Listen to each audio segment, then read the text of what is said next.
O assunto do dia, gente, é esse apoio que o presidente Jair Bolsonaro recebeu dos cantores sertanejos que foram acompanhados do governador daqui de Goiás, Ronaldo Caiado, durante um encontro em Brasília ontem.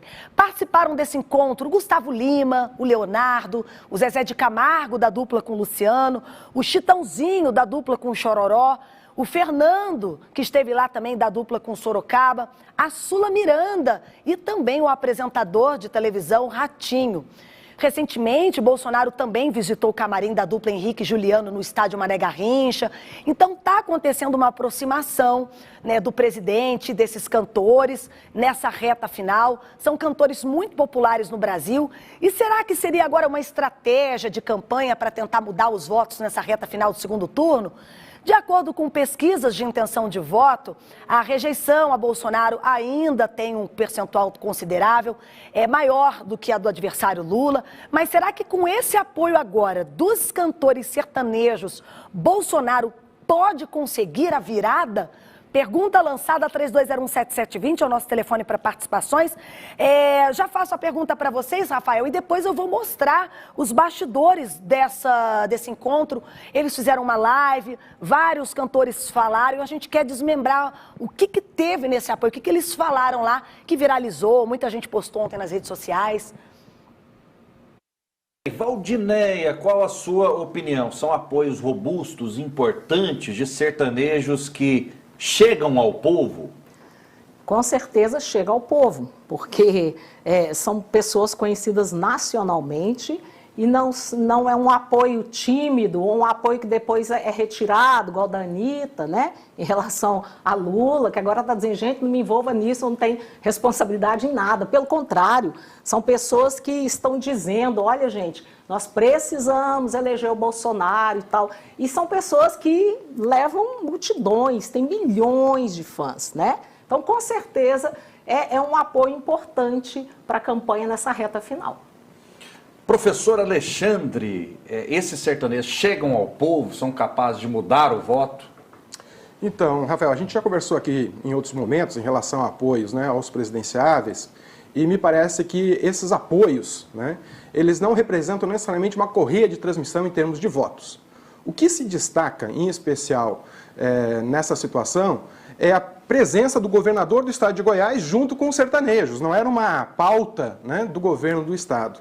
E a segunda questão, que toma destaque, né, nessa apresentação, é a manifestação do João Guilherme, filho, né, do Leonardo, em que ele se diz envergonhado pela posição do pai, né, ele acha que é uma insensibilidade por parte do pai, né, diante dos descalabros do atual presidente da República, e mais ainda, né, ele de uma forma muito carinhosa, muito amorosa, né, em respeito a exatamente a dimensão que o pai tem, né, que é querido por muitos goianos, por muitos brasileiros, né.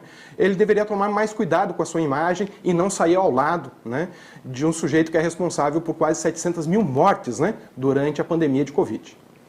Vocês não acham, aí eu vou passar para a Valdineia, a gente fica à vontade para o debate, né, que o João Guilherme, com todo o respeito a ele teve um caminho muito mais fácil para ser famoso por conta do pai, e não tem que honrar pai e mãe, na opinião de vocês? Ele não poderia ficar calado nesse momento, nessa hora, né? Porque os mais velhos sabem mais do que os mais novos, ou não, sem querer entrar nessa discussão política entre Lula e Bolsonaro. Valdineia, o que você pensa sobre isso? Em relação ao jovem, é o que a gente fala, né? As universidades, as escolas secundárias foram tomadas pela esquerda. Os nossos jovens, eles saem já com essa formação. Então, isso não me estranha de forma alguma, né?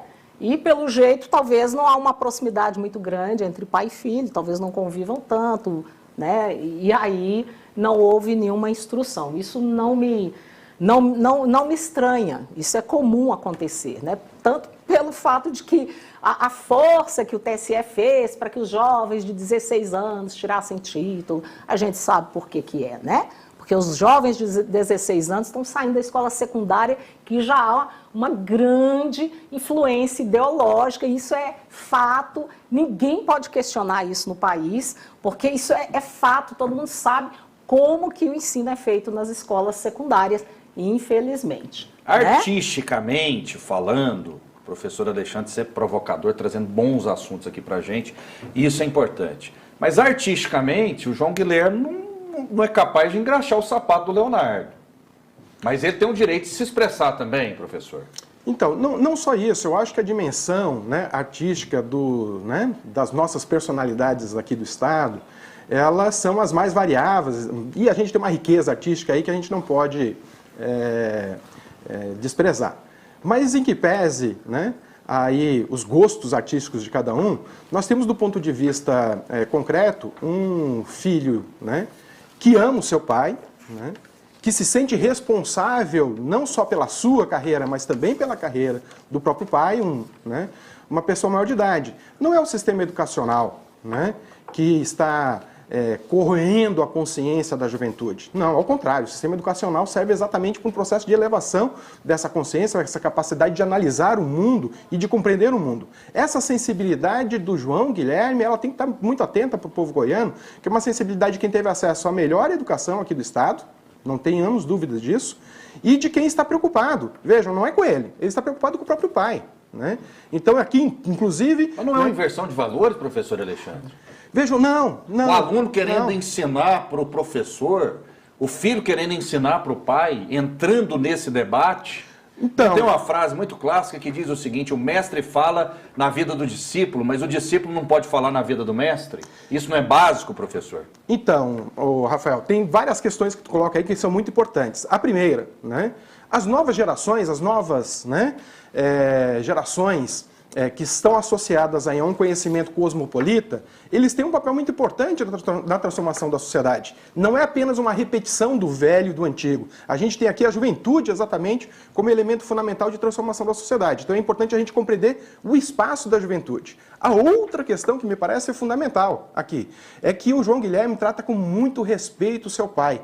Ele continua amando o seu pai. A sua mensagem, inclusive, é afetuosa. Ainda né? bem, então, ele continua amando o pai. Ele não trata o pai como inimigo. O que ele está fazendo é algo muito semelhante a que a juventude faz hoje conosco, né? Os mais velhos. Né? Por exemplo, um aplicativo de celular que a gente não sabe trabalhar. A juventude vem e mostra, olha, tem esses recursos. O que eu quero dizer é que o João Guilherme chamou a atenção do pai de que, olha, o seu nome é muito maior do que esse apoio ocasional. Você não precisa, inclusive, desse apoio do ponto de vista da sua projeção. Esse apoio pode, inclusive, lhe prejudicar. Essa é a preocupação do João Guilherme. Eu não vejo nesse fato do filho falar isso uma preocupação com a imagem do pai. Até porque ele deu apoio, porque ele quis, como dezenas de outros... Como um cidadão. Dezenas de outros... Não é só como cidadão.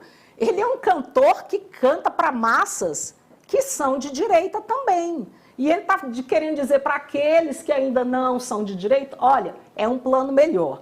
O João Guilherme, não sei por que ele ignora que o outro candidato é um corrupto condenado na justiça em 3 instâncias. Inclusive tem uma opinião aqui, Valdinéia, só para a gente batendo bola, do Eduardo Gomes, que diz o seguinte: a diferença do Leonardo para o filho é que Leonardo viveu a época do Lula. Já o filho sequer sabe sobre isso.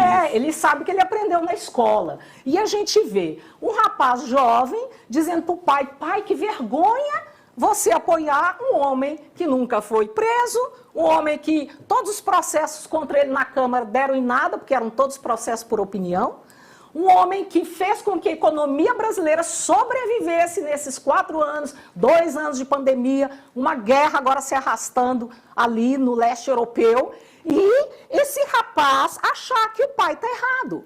Por que ele acha? Porque ele tem uma mente formada no socialismo. Ele não entende que a economia do Brasil só sobreviveu porque era Bolsonaro. Porque se fosse Haddad, ele tinha enterrado o Brasil, como ele quase enterrou a cidade de São Paulo quando ele foi prefeito. Então, gente, é uma questão assim de a cabeça dele é socialista, não adianta. O pai tem que dizer com muito carinho, ô meu filho, tá bom, meu filho, tá bom, fala aí o que você pensa, mas eu sei o que é a realidade, o que é a verdade. O Brasil é um dos poucos países, segundo o FMI, fora de qualquer risco pós-pandemia. O que circula nas redes sociais sobre esse posicionamento do João Guilherme é o seguinte: como ele virou ator, ele jamais seria aceito se ele apoiasse o Bolsonaro ou se não apoiasse o Lula. São especulações. Nossa.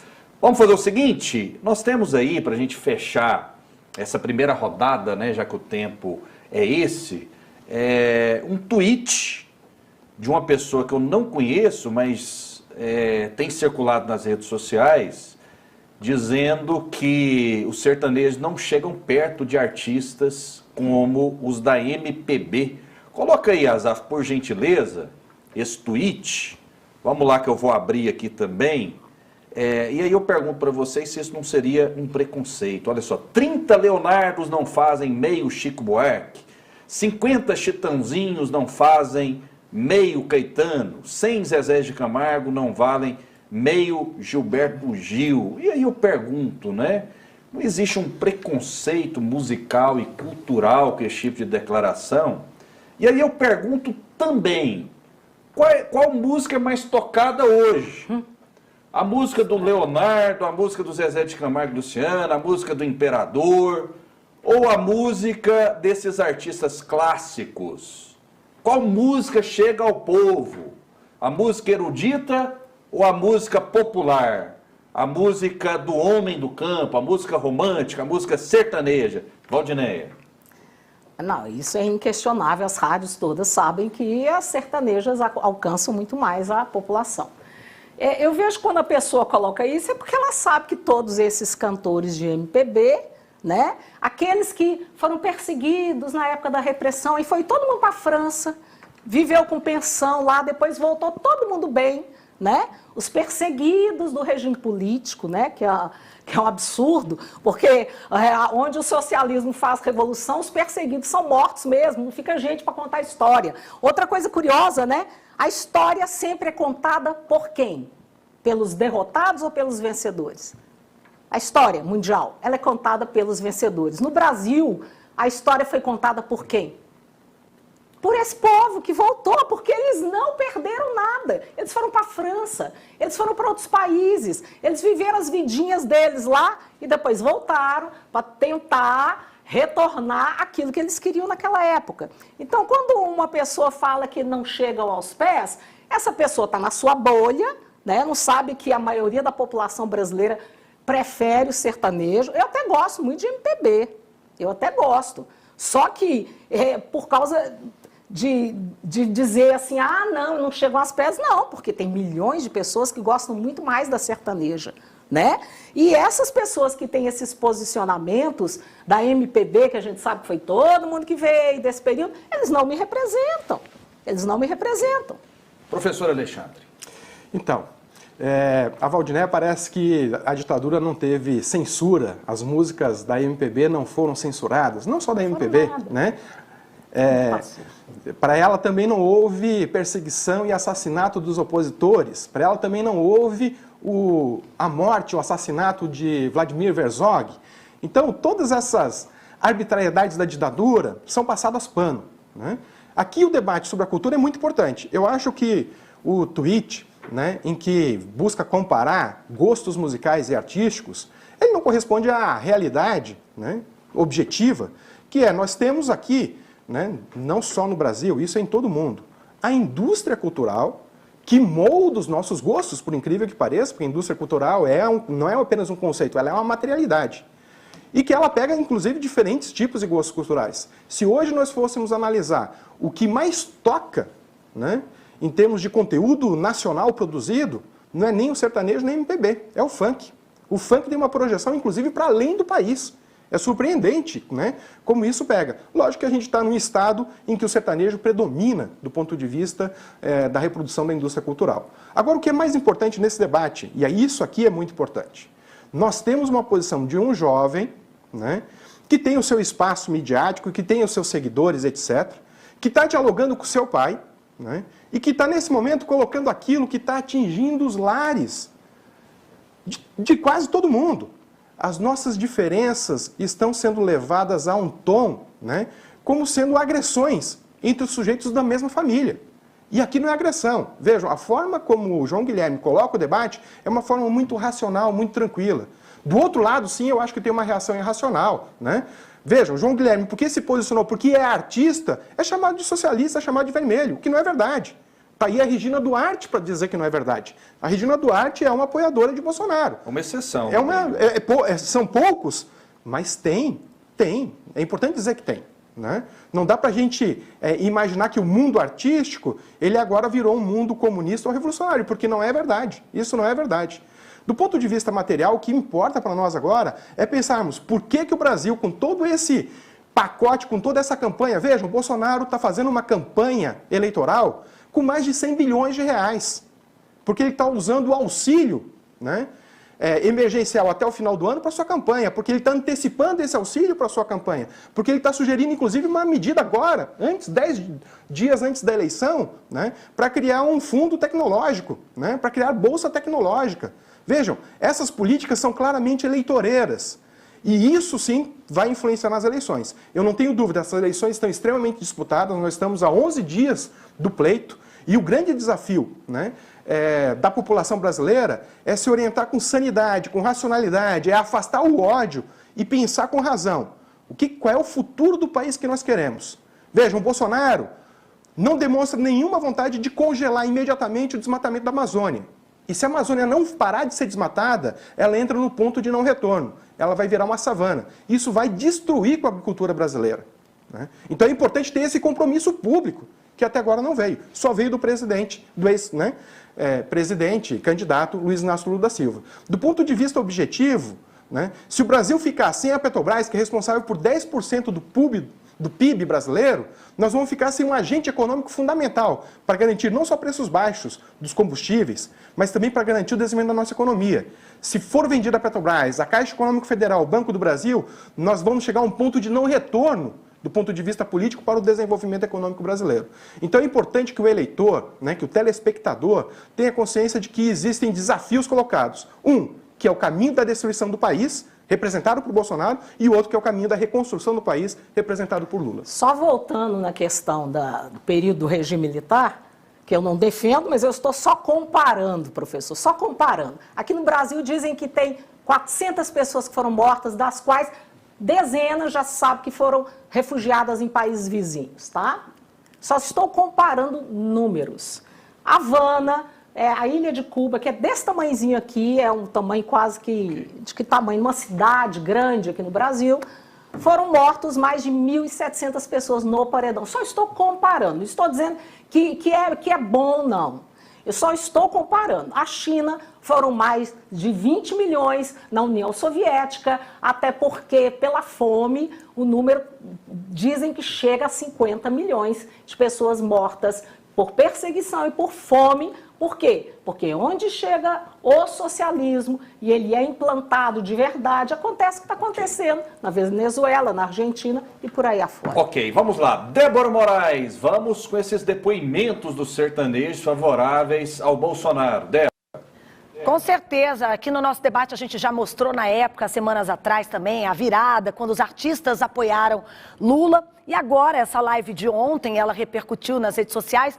Inicialmente, até o governador Ronaldo Caiado, ele também esteve lá, acompanhou os cantores sertanejos, nós mostramos aí. Já até pedi para a Norminha já rodar as imagens. Lá em Brasília, declararam todos apoio ao presidente Jair Bolsonaro e ele fez questão de registrar o momento nas redes sociais. O governador, por exemplo, foi acompanhado do senador eleito, Wilder de Moraes. A gente tem imagens aí, Norminha, para rodar? E os cantores de diferentes gerações, como eu falei, Gustavo Lima, Leonardo, Chitãozinho, da dupla com Chororó. E aí a gente vai mostrar primeiro o posicionamento do Chitãozinho, que esteve durante essa live e falou com a gente. Eu acho que chegou o momento da gente se posicionar mesmo. Chega dessa história de negar as evidências, manter as aparências, porque nós estamos indo para a reta final e é importante. E agora a gente acompanha também, né, o apoio do Zezé. Vamos acompanhar o vídeo dele. Todo mundo sabe que não dá para negar que eu fiz campanha, que acreditei no projeto lá atrás, uma mudança de país, coloquei o meu nome em prol daquele objetivo, né, naquela crença, coloquei música minha para ser tema e com o passar do tempo, infelizmente, eu fui descobrindo que aquilo que eu acreditava, aquele romantismo que eu acreditava, que era um país muito diferente daquilo que a gente idealizava para nós e para a nossa família, não era exatamente o que estava acontecendo. Zezé falou ali que ele já apoiou o PT no passado e agora fez essa mudança. Agora, Gustavo Lima disse que decidiu apoiar Bolsonaro por compartilhar dos mesmos valores e apoiar a pauta da família. Essa é uma pauta que eu defendo e sempre vou defender o lado da família, do pai, da mãe, de respeito, né? Eu acho que eu tenho 2 filhos, um de 5 anos, outro de 4, e todos eu educo para não ser igual a mim, mas para ser melhor do que eu fui, né? Mas sem deixar também aquelas pequenas coisas de dar pensa na hora de dormir, na hora de acordar, na hora de sair. E isso é um ponto muito positivo do nosso presidente, a questão da família, a questão do respeito, a questão do princípio. A gente está aqui, acho que a democracia, ela é isso, né? Eu falar o que eu penso, você falar o que você pensa, e a gente se respeitar. E a única artista mulher presente, a Sula Miranda, destacou que entende ser uma atuação de Bolsonaro voltada para os caminhoneiros e também mulheres. Eu tenho 36 anos de carreira como Sula Miranda e eu não vi em 36 anos acontecer o que aconteceu com a infraestrutura e os meus caminhoneiros terem estrada, terem condição de ir e vir. Fernando, da dupla com Sorocaba, também esteve presente. Ele falou sobre Bolsonaro poder dar continuidade ao que está sendo feito. Vamos ouvir. Foi um período difícil para todo mundo, foi difícil esse momento da pandemia. Eu acho que depois que passou isso, a coisa deslanchou de uma forma grandiosa. E eu acho que a gente tem que dar continuidade nisso. E a única forma é a gente reeleger o nosso presidente que tem capacidade para tocar esse país e fazer crescer cada dia mais. Já o Leonardo contou, né, sobre o começo de vida dele como agricultor e aí falou do impacto que seria uma volta do PT ao governo. Gente, será que vocês são cegos? Não está enxergando, vocês não enxergaram o governo lá do passado. Querem voltar na cena do tal do crime de novo, trazer gente para desgraçar o nosso país? O ministro da Economia, Paulo Guedes, também esteve presente e falou sobre essa tentativa de volta da esquerda. Vamos ouvir um trecho. Começa justamente uma decisão importante na vida do país, que é se você vai seguir no caminho da prosperidade, da liberdade, do respeito às instituições, do respeito à liberdade religiosa, ao direito à vida, esses valores que são da civilização ocidental, que são valores que foram desenvolvidos ao longo de séculos. E Bolsonaro, ao final, agradeceu a todos, destacou a força desse apoio numa reta final para o segundo turno. Vamos ouvir. Pense acreditando em pesquisa, né? Tá em parte o negócio. E a chegada de vocês, não há a menor dúvida disso aqui, em poucos dias, o que vai ser feito já está sendo divulgado. A garotada que não conheceu o período 2003, 2015, não conheceu nada, tá? Mas por influência boa por parte de vocês, vai começar a entender o que aconteceu e ver o que eles têm a perder.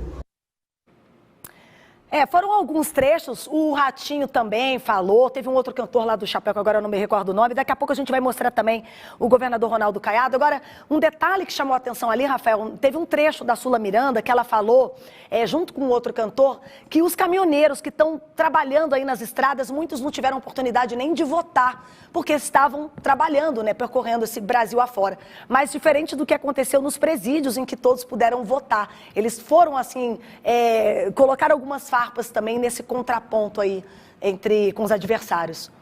Com o adversário, desculpa. Marcos Brasil, né, que é o doutor de rodeio, e o Sorocaba. Vamos lá, então. O que aconteceu no Brasil? Eu vou dar um minuto para cada um. Vou começar com o professor Alexandre Aguiar essa rodada. O que aconteceu no Brasil nessa época? Foi uma pergunta que Bolsonaro fez. A época do PT, especialmente a época do Lula, né? Que comandou o país de 2003 a 2008. Não, 2010, desculpa. 2010. Isso. É importante, né? O Brasil estava com uma inflação de 7,5% ao ano, o desemprego na casa dos 11%. era considerada a 10ª economia do mundo e durante os mandatos de Luiz Inácio Lula da Silva ele foi para a 6ª economia do mundo, né? Inclusive com mensagens internacionais. Então, o que a gente vê ali nessa reunião é um verdadeiro círculo de fake news, né? Porque mostrar um ministro, Paulo Guedes, que tem 14 milhões de reais em paraíso fiscal, né, falando de seriedade e compromisso com as instituições, é uma verdadeira piada. Valdinéia, o que aconteceu no Brasil naquele período? O primeiro período de Lula foi tudo muito bem. Eu acho que ninguém pode questionar, não. Foi tranquilo, a economia ainda estava deslanchando. O segundo período a coisa começou a travar, mas o pior não foi isso. O pior é que o PT deu continuidade ao que ele fazia. O que o Lula fez que entrou muito dinheiro no Brasil no início? Ele foi maquiando números e foi gastando dinheiro sem ter de onde tirar esse dinheiro. Isso aconteceu, isso é fato, já foi denunciado. E aí depois disso, o que aconteceu? Aí vem uma hora a conta cai. Não tem como você ficar gastando, tirando e não pondo dinheiro, uma hora a conta cai. E a conta caiu no colo, principalmente no final do último governo dele, e no colo da Dilma, que a gente sabe que não é a pessoa mais competente do mundo, coitada, tem suas limitações, e aí também não deu conta de fazer nada. E até chegar o impeachment dela, porque o povo viu que não estava dando conta, o país não estava saindo do lugar. Mas o que ele quis dizer foi realmente isso. Foram as maquiações feitas na economia, porque o plano de governo da esquerda, a gente tem que entender que não é baseado na pessoa, na empresa, no indivíduo que produz. Ele é baseado em coisas artificiais, e essas coisas artificiais não se mantêm, porque a economia, além de números, ela precisa de trabalho, ela precisa de movimento. E isso não foi acontecendo. Por quê? Porque o dinheiro era tirado, desviado, pegava dinheiro para pôr nessa empresa e depois desviava, mandava para fazer porto lá em Mariel, para fazer usina não sei aonde, metrô, e fora do Brasil, tá, gente? Tudo isso fora do Brasil. Okay. Então chega um momento que não se sustenta. Débora Moraes, mais depoimentos, Débora? Temos sim. O governador Ronaldo Caiado, ele foi junto, acompanhou os sertanejos que foram declarar apoio ao presidente. E Caiado disse que se Bolsonaro ganhar, a esquerda não volta à presidência da República. Vamos acompanhar um trecho do vídeo. Vem dessa luta desde os meus 36 anos de idade, então eu posso dizer a vocês do momento crucial que nós estamos vivendo. Nós demoramos tantos anos para poder chegar ao poder. Eles tiveram o poder durante todos esses anos. E agora o presidente Bolsonaro assume o governo. Ele tem exatamente 3 anos e meio de governo. Neste momento, olha as mudanças que já foram implantadas no país. É lógico que isso aí tem uma representatividade e uma dinâmica.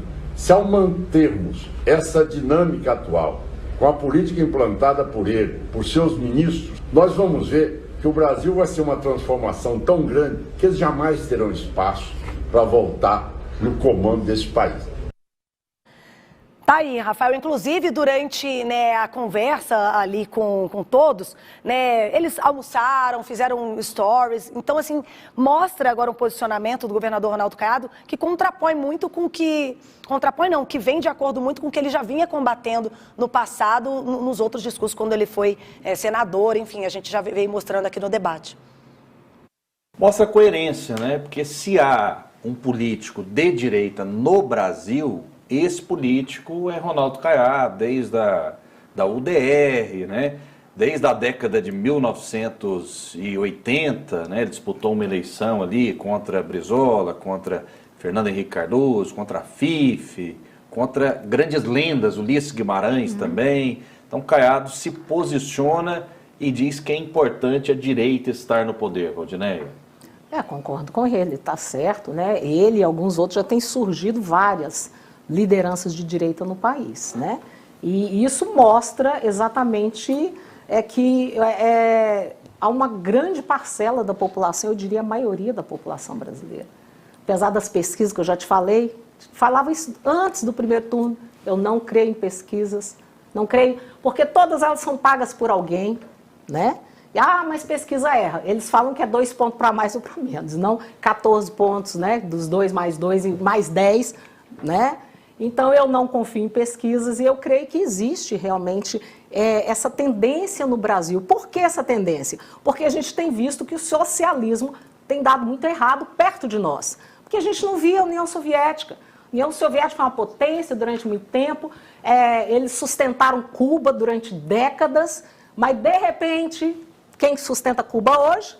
Quem sustentava, né, Cuba até alguns anos atrás... A fatura chega, isso? Oi? A fatura chega? A fatura chega. A União Soviética teve que se dissolver, ficou só a Rússia. Aqueles países todos que foram anexados tiveram que cada um dar conta de si mesmo, porque chega a fatura. Você está provocando, professor Alexandre, a China. É comunista declarado. Gente, a China, por que a China... E tem a sua defesa ao comunismo aqui. Por que a China é um sistema absurdamente...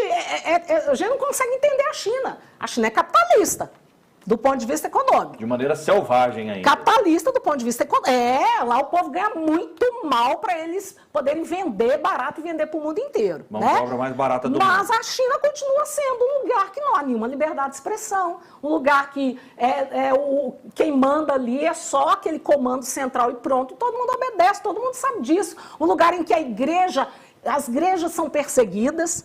Eu faço parte da Missão Portas Abertas, que é uma organização aqui no Brasil, a Portas Abertas Brasil, ela é internacional. A China é o segundo lugar do mundo onde é mais difícil para um cristão viver. Então, assim, aí a China conseguiu sobreviver. Graças a Deus, porque senão como é que você sustenta 1 bilhão e 400 milhões de pessoas num país em que o governo diz o que você vai produzir, e vai dizer para você que você só vai ganhar o mínimo disso. As pessoas não produzem, foi o que aconteceu em muitos lugares.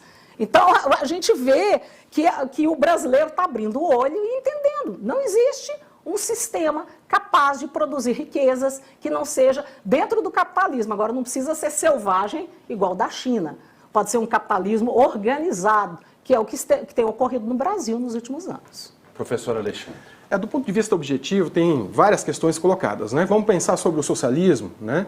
E é importante colocar, onde ocorreram revoluções, né, radicais, né, que destruíram o Estado antigo, né, e construíram um novo Estado, houve um desenvolvimento econômico e social gigantesco.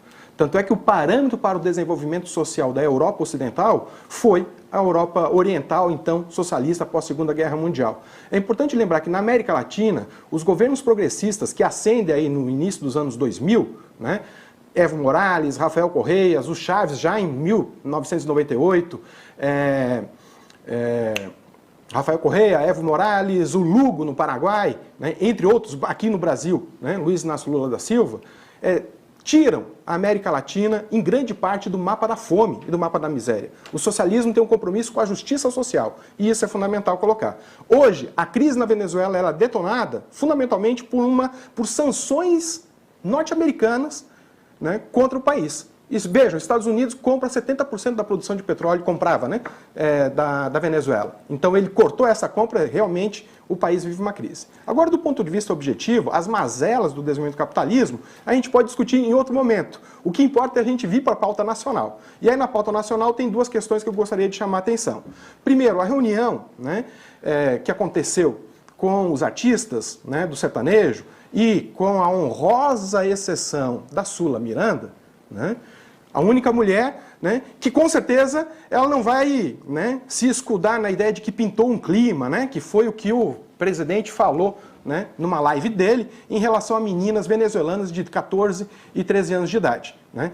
Esse tipo de assédio às mulheres é uma situação que contrapõe, contrasta, do ponto de vista concreto, com aquilo que eles defendem, né, como a família brasileira. Vejam, os homens de bem era um nome, né, cidadão de bem, melhor dizendo, era o nome do jornal da Ku Klux Klan, muito utilizado pelo bolsonarismo hoje em dia. E a fala de Caiado, observe o final da fala do Caiado, para que essa esquerda jamais volte ao governo. Quem é o Caiado para dizer isto? Né? Se o povo decidir por meio do voto... Veja, por meio do voto e de forma democrática. Agora sim. Eu posso entender que ele está sugerindo o seguinte, nós vamos fechar as instituições de tal maneira em que ser de esquerda é ser impedido de atuar. Então o Caiado caminha por uma trajetória que até então não estava dada, é importante colocar isso, o Caiado não se manifestou a favor de Bolsonaro no primeiro turno, se manifesta agora. Ele caminha por uma trajetória que é também da ascensão fascista, que é a ideia de fecharmos o regime. Acho isso muito perigoso. Ele não falou isso, professor Alexandre. Ele não Veja falou. bem, a fala dele, nós podemos interpretar... O senhor está fazendo uma interpretação. Nós podemos interpretar de duas formas. De duas formas. É um homem extremamente democrático. Nós podemos interpretar de duas formas. O que ele disse foi o seguinte... Pelo regime democrático, outra pela perspectiva não democrática. As pessoas não vão votar agora, no dia 30? Agora vamos ver. Qual é a perspectiva do Bolsonaro? É a não democrática. O apoio a Bolsonaro endossa a perspectiva não democrática. Bolsonaro já falou que vai mexer no STF. Bolsonaro tem o Senado na sua mão. O senhor não está atualizando as informações. Não. No debate da TV Cultura, da TV Brasil Central, que a TV Brasil Central transmitiu. O que Bolsonaro diz hoje, ele desmente amanhã. Ele respondeu uma pergunta do jornalista, perguntando a respeito desse possível aumento. Ele diz de maneira categórica. Olha, o telespectador... Rafael, só um minutinho. Vai continuar do jeito que está. Não, o telespectador sabe que Bolsonaro atentou contra as instituições, buscou uma virada, né, um golpe de Estado em 2020, não conseguiu, né, e tenta, do ponto de vista político, alterar essa situação. Ele sabe que, se eleito, ele vai ter condições de fazer impeachment dos membros do STF. E isso vai levar a alterar a proposição. Passa pelo Congresso, professor? Passa pelo Congresso, que ele tem maioria, que ele controla pelo orçamento secreto. Então, do ponto de vista concreto, é importante que o telespectador esteja atento. Nós estamos aí entre a continuidade, entre uma restauração da democracia, né, e, de outro lado, sim, aí é a instalação de uma ditadura. Se Bolsonaro ganhar, nós vamos ter esse processo.